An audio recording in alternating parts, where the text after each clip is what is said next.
Bayangkan selama ini kita mengenal sosok Yesus yang teduh, dengan wajah tenang dari lukisan Renaissance, mata yang lembut, penuh maaf, dan sifatnya yang begitu ramah. Tapi, pernahkah kamu bertanya-tanya, apakah gambaran tentang Yesus yang kita terima sejak kecil itu benar-benar utuh? Alkitab Ethiopia menyimpan informasi tentang Yesus yang tidak pernah diungkap.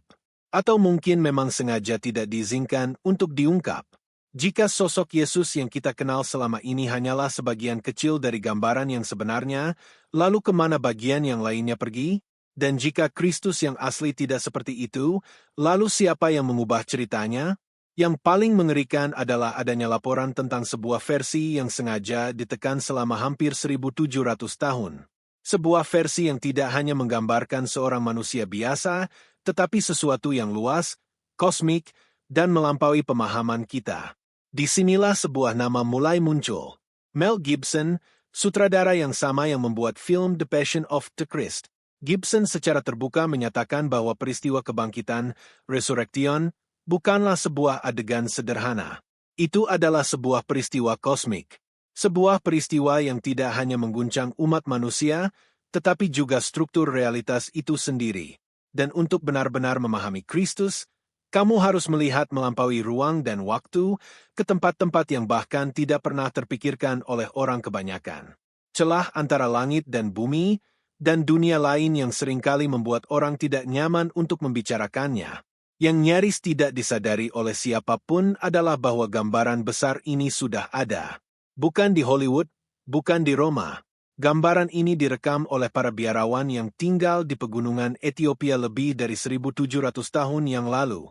Di dalam halaman-halaman yang mereka tulis, tersimpan sebuah deskripsi tentang Yesus yang begitu hidup, begitu kuat, dan sangat berbeda dari gambaran yang kita kenal selama ini.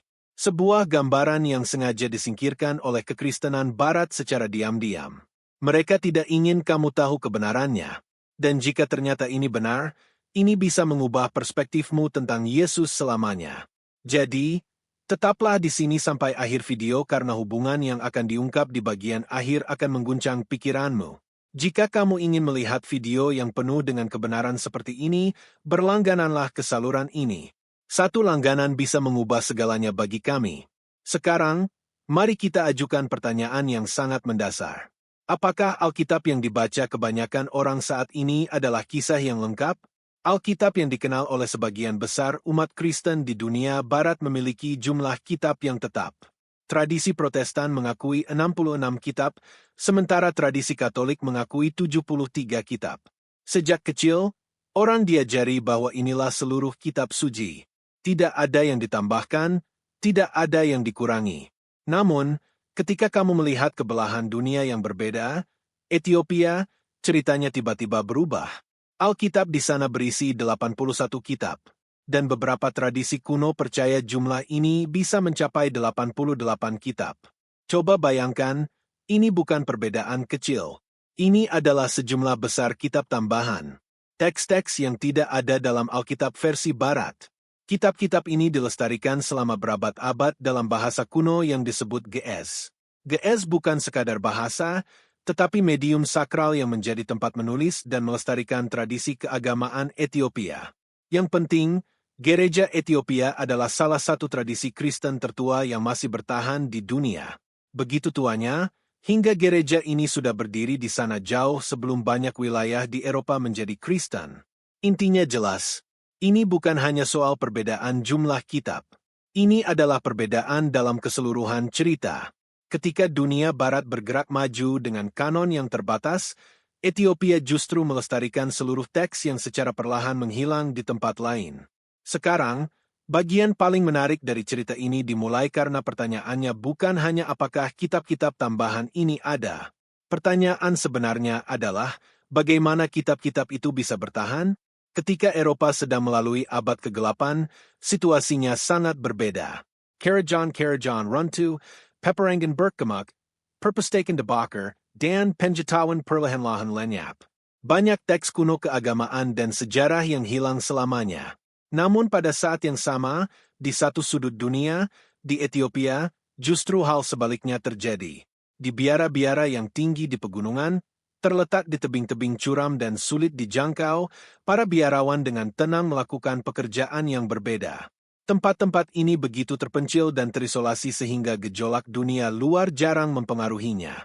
Terutama ketika ekspansi Islam mulai mengubah Afrika Utara dan Timur Tengah setelah abad ke-7, Ethiopia menjadi terisolasi. Namun isolasi ini justru menjadi perlindungannya. Di biara-biara pegunungan ini, para biarawan menyalin teks-teks kuno dengan tangan, huruf demi huruf. Itu bukanlah pekerjaan yang mudah. Setiap naskah membutuhkan waktu berbulan-bulan untuk diselesaikan. Duduk di bawah cahaya redup lampu minyak, mereka dengan hati-hati memeriksa setiap kata, memastikan tidak ada yang hilang. Pekerjaan ini terus berlanjut dari generasi ke generasi. Melalui upaya-upaya inilah beberapa teks dilestarikan yang secara perlahan menghilang di belahan dunia lain. Teks-teks itu termasuk Kitab Henov, Kitab Yobel, Kenaikan Yesaya, dan Makabe. Ini bukan sekadar teks keagamaan, tetapi bagian dari pemikiran Kristen awal yang pernah dianggap sakral. Setelah kita memahami mengapa teks-teks tertentu dilestarikan di Ethiopia, perbedaan besar berikutnya muncul, yaitu tentang gambaran Kristus itu sendiri. Dalam tradisi Barat, Yesus sering digambarkan sebagai pribadi yang tenang, lembut, dan menenangkan. Sebagai gembala yang merawat kawanannya, yang mengampuni semua orang, yang mewujudkan kasih dan kedamaian. Gambaran ini juga diperkuat dalam seni Renaissance. Wajah yang cerah, mata yang lembut, kehadiran yang menenangkan. Namun gambaran Kristus dalam tradisi Ethiopia sangat berbeda. Di sini, ia digambarkan bukan sekadar sebagai guru yang baik hati, tetapi sebagai makhluk yang memiliki kekuatan kosmik yang luar biasa. Ini bukan cahaya lembut, tetapi pancaran ilahi yang membara seperti makhluk yang terbuat dari api itu sendiri. Deskripsi tentang wujudnya dalam teks-teks ini sungguh menjolok. Rambutnya digambarkan bersinar seperti bulu domba, seolah-olah sinar matahari terpantul di dalamnya. Matanya seperti api yang membara di dalam kristal, memiliki kedalaman dan kekuatan sekaligus. Wajahnya digambarkan begitu bercahaya hingga seolah bersinar lebih terang dari 1000 matahari. Ini bukan sekadar deskripsi tentang kecantikan, tetapi tanda dari kehadiran yang membuat para malaikat pun terdiam. Di sini, Kristus dilihat bukan sekadar sebagai guru atau penyembuh, tetapi sebagai makhluk dengan otoritas yang kehadirannya mempengaruhi realitas itu sendiri. Suaranya digambarkan berjima, dan wujudnya bukan hanya manusia, tetapi kosmik. Tetapi pada abad keempat, ketika konsili-konsili gereja mulai menentukan kanon Alkitab, Kitab Henov dikeluarkan dari daftar resmi. Ini berarti bahwa sebuah teks yang pernah dikenal luas dan diterima secara bertahap disingkirkan. Ini membuatnya semakin misterius karena bukan hanya kitab kuno, tetapi bagian dari pemikiran awal yang kemudian diputuskan untuk dihilangkan. Pertanyaan terbesar sekarang muncul. Jika kitab-kitab seperti Henov dikenal luas dan dikutip dalam komunitas Kristen awal, mengapa kitab-kitab itu kemudian dihilangkan? Alasannya bukan sekadar perbedaan teologis. Itu jauh lebih dalam dari itu. Ajaran-ajaran yang ditemukan dalam teks-teks ini berbeda dari pemikiran yang kemudian menjadi penting bagi tatanan kelembagaan yang mapan. Tulisan-tulisan ini berulang kali menyajikan gagasan bahwa manusia bukan sekadar makhluk rapuh yang terbuat dari debu atau tanah liat, tetapi anak-anak terang. Artinya, percikan ilahi ada dalam diri setiap individu. Bersamaan dengan itu, muncul gagasan penting lain bahwa kerajaan Allah tidak berada di tempat yang jauh, tetapi di dalam diri manusia. Keselamatan bukanlah sesuatu yang diperoleh melalui sistem atau perantara eksternal, tetapi kebangkitan batinnya. Itu berarti keselamatan bukan sekadar anugerah yang diberikan oleh institusi, tetapi mengenali kebenaran di dalam diri sendiri. Disinilah masalah mulai muncul. Jika keilahian sudah ada dalam diri setiap manusia, mengapa seseorang memerlukan mediator untuk mencapai Tuhan? Jika kerajaan ada di dalam, peran struktur eksternal akan berkurang. Dan jika keselamatan adalah proses kebangkitan, itu tidak dapat tetap berada di bawah kendali institusi manapun. Gagasan ini menantang tatanan kelembagaan. Pada saat itu, struktur keagamaan secara bertahap menjadi terorganisir di mana aturan, ritual, dan hierarki menjadi penting. Dalam situasi seperti itu, menyarankan bahwa setiap individu dapat menemukan kebenaran dalam diri mereka sendiri dapat melemahkan sistem kendali itu. Oleh karena itu, gagasan yang mendukung hubungan langsung antara individu dan yang ilahi secara bertahap disingkirkan. Keputusan ini bukan hanya masalah doktrin, tetapi juga masalah menjaga ketertiban. Dengan demikian, teks-teks tertentu dikeluarkan bukan karena benar-benar asing, tetapi karena ajaran mereka menunjuk ke arah di mana peran institusi menjadi berkurang. Sekarang, isu yang lebih dalam terkait dengan hal ini muncul, yaitu identitas sejati manusia. Dalam beberapa teks kuno Ethiopia, sebuah ajaran yang terkait dengan Kristus muncul berulang kali, "Kamu bukan debu, tetapi terang." Ini mungkin terdengar seperti kalimat spiritual sederhana, tetapi maknanya sangat mendalam. Teologi Barat sering menekankan sifat manusia yang telah jatuh, yaitu bahwa manusia pada dasarnya lemah, berdosa, atau tidak lengkap dan membutuhkan bantuan eksternal. Dalam pandangan ini, keselamatan adalah karunia yang datang dari atas melalui beberapa ketentuan, rahmat, atau intervensi eksternal. Namun beberapa ajaran yang ditemukan dalam tradisi Ethiopia menawarkan perspektif yang berbeda. Di sini, manusia tidak hanya terbuat dari tanah liat, tetapi terhubung dengan terang. Ini berarti bahwa setiap orang sudah memiliki unsur ilahi dalam diri mereka, percikan yang tidak hanya mempertahankan mereka tetapi juga memberi mereka makna. Dalam pandangan ini, keselamatan bukanlah hadiah eksternal, tetapi realisasi batiniah saat seseorang menyadari siapa dirinya dan dari mana asalnya. Oleh karena itu, keselamatan dipahami sebagai proses kebangkitan saat seseorang secara bertahap mengenali sifat sejati mereka.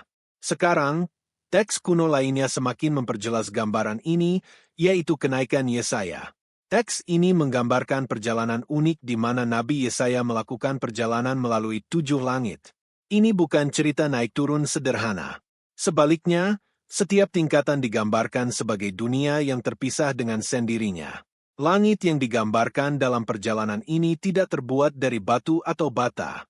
Langit-langit itu digambarkan terdiri dari cahaya dan energi, seolah-olah struktur di sana bukanlah benda padat, tetapi pancaran dan getaran.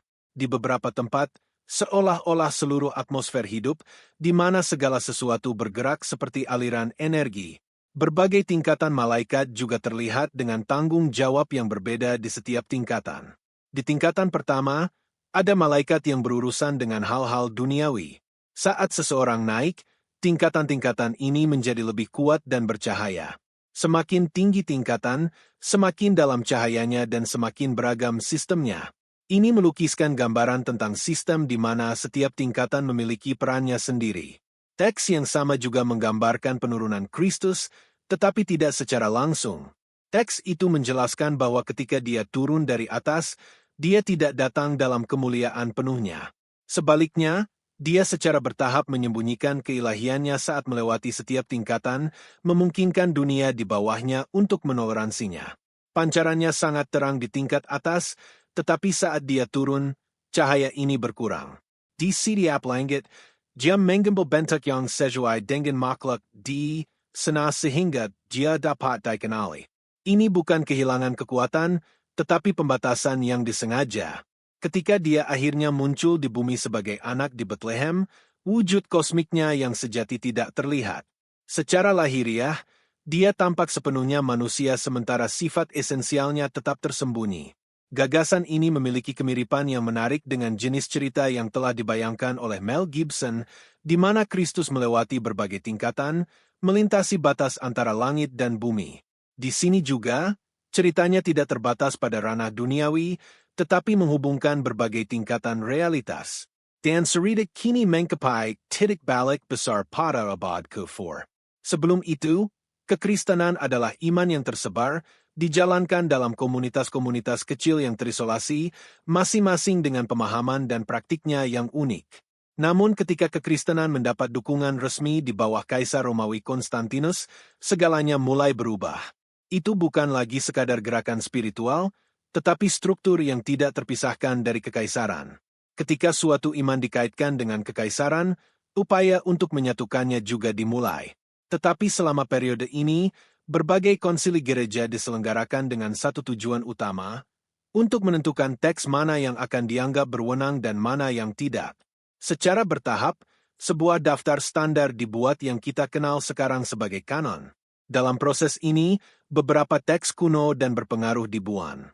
Selama Konsili Laodikia pada tahun 363 M, teks-teks seperti Kitab Henov dikeluarkan dari daftar resmi.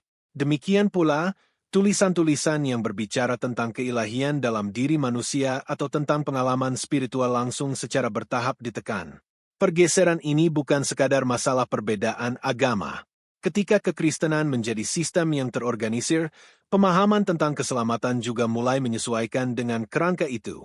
Jika setiap individu dapat terhubung dengan Tuhan dalam dirinya sendiri, peran bimbingan institusional dapat berkurang. Oleh karena itu, ajaran yang menunjukkan jalan keselamatan dalam kerangka sistematis diprioritaskan dan gagasan yang mengarah langsung pada kebangkitan batiniah secara bertahap ditinggalkan. Kelangsungan hidup hingga hari ini, meskipun banyak perubahan, keputusan, dan tradisi yang berbeda, satu hal tetap luar biasa. Beberapa hal tidak pernah sepenuhnya hilang. Sementara teks-teks kuno telah hilang atau hancur seiring waktu di banyak belahan dunia, beberapa biarawan di Ethiopia yang terpencil melestarikannya selama berabad-abad. Secara khusus, naskah-naskah yang disebut Injil Garima dilestarikan di sebuah biara kuno di wilayah Tigray. Para sarjana memperkirakan asal-usulnya antara tahun 330 dan 660 M, menjadikannya salah satu naskah Kristen tertua yang masih ada di dunia. Keunikan teks-teks ini tidak hanya terletak pada usianya, tetapi juga pada pelestariannya. Naskah-naskah itu disimpan di dalam biara selama berabad-abad, bahkan tidak diizinkan untuk dibawa keluar. Alasannya adalah untuk melestarikannya dalam bentuk yang sama seperti dari awal. Dari generasi ke generasi, para biarawan merawat naskah-naskah ini seperti sebuah keluarga menyimpan pusaka paling berharganya. Tugas ini tidak mudah, tetapi bagi mereka, itu bukan hanya tanggung jawab, tetapi bagian dari iman mereka. Hari ini, para sarjana modern dan ahli konservasi bekerja pada naskah-naskah ini. Upaya sedang dilakukan untuk melestarikannya secara digital sehingga orang dapat melihat dan memahaminya di masa depan. Proses ini juga mengungkapkan bahwa Ethiopia memiliki tradisi melukis dan penulisan naskah yang kaya pada waktu itu. Di saat kondisi seni dan tulisan menurun di banyak bagian Eropa, tradisi-tradisi ini masih hidup dan berkembang di Ethiopia. Gambaran tentang Kristus juga muncul dari perspektif yang berbeda dalam naskah-naskah ini. Di sini ay dilihat bukan sekedar sebagai toko sejarah, tetapi sebagai firman yang melaluinya tatanan siptan dipelara. Ini berarti bahwa pengaruhnya tidak terbatas pada peristiwa, tetapi juga terhubung dengan struktur yang menjaga keseimbangan dunia. Dengan demikian, teks-teks yang dilestarikan di biara-biara pegunungan selama berabad-abad sekali lagi menjadi subjek studi dan pemahaman. Ini menunjukkan bahwa meskipun sejarah mungkin telah banyak berubah, beberapa tradisi dengan akarnya tetap hidup. Sekarang muncul pertanyaan tentang apa yang akan terjadi selanjutnya. Karena cerita ini bukan hanya tentang masa lalu, tetapi juga tentang masa depan. Film yang sedang dikerjakan Mel Gibson, The Resurrection of the Christ, sekarang dijadwalkan rilis pada tahun 2027. Itu tidak akan menjadi satu film, tetapi cerita dua bagian yang dirancang untuk mengeksplorasi seluruh subjek secara rinci. Anggaran proyek dilaporkan sekitar $100 juta, menjadikannya salah satu film religi paling ambisius yang pernah dibuat. Produksi sedang berlangsung di studio Cinecittà yang terkenal di Roma, studio yang sama tempat banyak film sejarah dan epik besar dibuat sebelumnya. Namun yang membuat film ini unik adalah pendekatannya. Gibson telah mengisyaratkan bahwa cerita ini tidak akan disampaikan dengan cara tradisional. Ini akan mengeksplorasi tidak hanya peristiwa duniawi, tetapi juga aspek-aspek dunia yang lebih luas.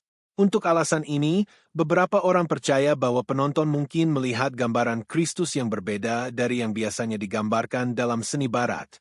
Ada kemungkinan bahwa film ini akan mengungkapkan Kristus yang telah dilestarikan dalam tradisi Ethiopia, Kristus yang dipahami bukan hanya sebagai guru yang pendiam, tetapi sebagai kehadiran yang meresap dan berpengaruh. Jika ini terjadi, itu tidak hanya akan menjadi pergeseran sinematik, tetapi juga dapat mengubah cara penonton memandang Kristus. Inilah sebabnya mengapa ada rasa ingin tahu dan diskusi seputar film ini. Dan sekarang pertanyaan utamanya muncul. Jika sejarah telah menyembunyikan gambaran Kristus yang berbeda selama ini, apakah hanya ini yang ditekan? Atau apakah ada tradisi, gagasan, dan cerita lain yang tertinggal seiring waktu? Sejarah tidak selalu berjalan lurus. Seringkali apa yang terlihat bukanlah keseluruhan cerita, tetapi hanya sebagian darinya. Tradisi yang berbeda bertahan di tempat yang berbeda, dan seiring waktu, beberapa suara menjadi lebih kuat, sementara yang lain memudar. Dan jika pemahaman tentang Kristus telah ada dalam berbagai bentuk, wajar untuk berpikir bahwa mungkin ada aspek lain yang belum dimasukkan ke dalam pemahaman umum. Mungkin beberapa gagasan terlalu maju untuk zamannya atau cara memahaminya telah berubah. Hari ini, ketika teks-teks kuno ditinjau kembali dan teknologi baru membuatnya aman dan dapat dipahami, pertanyaan ini menjadi semakin penting. Apakah kita semakin dekat dengan cerita yang utuh? Mungkin beberapa hal menghilang bukan karena salah, tetapi karena berbeda. Dan mungkin juga dunia saat ini lebih siap dari sebelumnya untuk melihatnya dari perspektif baru. Mungkin sudah saatnya untuk memahami bagian-bagian sejarah yang telah lama disingkirkan. Dan mungkin dunia sekarang siap untuk melihat gambaran yang lebih besar yang sebelumnya sulit dipahami.